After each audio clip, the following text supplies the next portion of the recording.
I had a conversation with somebody a couple evenings ago around a campfire where all great conversations take place. And I was really tired. I don't even know how we got on the topic, but I just kind of asked him, I'm like, do you love Jesus? And it was his response that I've been meditating on and thinking about. It's kind of stuck to me, like stuck to my bones. And he said to me, well, I just don't know him very well.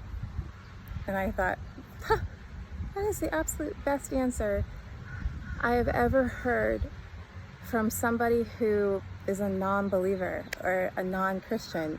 And I have so much respect for this person. I have so much respect. They didn't start complaining about Christians. They didn't start bringing up the character of other people or the actions that have so turned them off, but they separated all of that and just took him for him and who he is or who he isn't, and just, I don't know him. And I want to apologize for the character of Christians around you or that have been in your life that haven't demonstrated who he is in a way that would make you think he's a beautiful person. Not person, but there's something about him that I'm interested in, but instead has caused you to be repelled, not by incidents or small or circumstances in a person's life or isolated moments, but I'm talking about the character of an individual who hasn't reflected him in a right way. The second commandment says, do not take the Lord's name in vain. And that's not just about verbally speaking against him or using it in like a cuss, but it means don't take on his name and say that you are a believer, that you are a Christian, or that your last name is Christ, and then act like you don't know him. So marriage, is supposed to be a reflection of our relationship with Jesus we're the bride of Christ. So when a woman gets married, she takes on the name of her husband. They're an extension of one another. The two become one.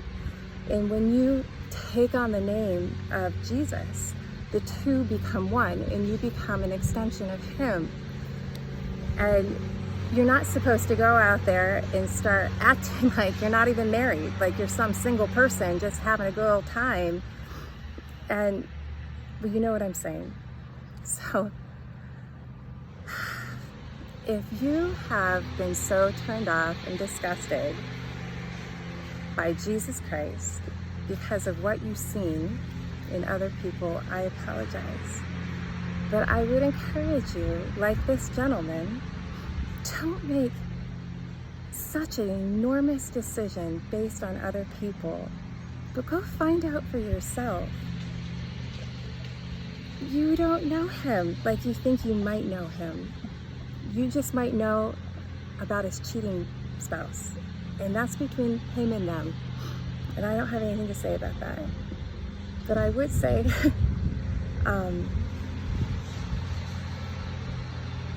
maybe it's worth looking into independently on your own. And I have actually heard many people say to me, I've read the Bible. I've read a lot of the Bible. Well, you know what?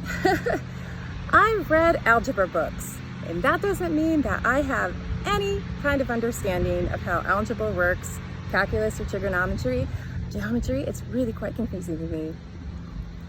Jesus is not a religion, okay? He's a relationship. And unless you study and you learn and you kind of submit yourself to, like for me, like algebra, reading a book is just like reading anything else. He's not a religion, he's a relationship. And then once you learn about it and you have understanding, then go back maybe and read the Bible with fresh eyes. But I valued what he said. "Do you love Jesus?" And he said, "I don't really know him." And that was it. That's kind of what I wanted to share.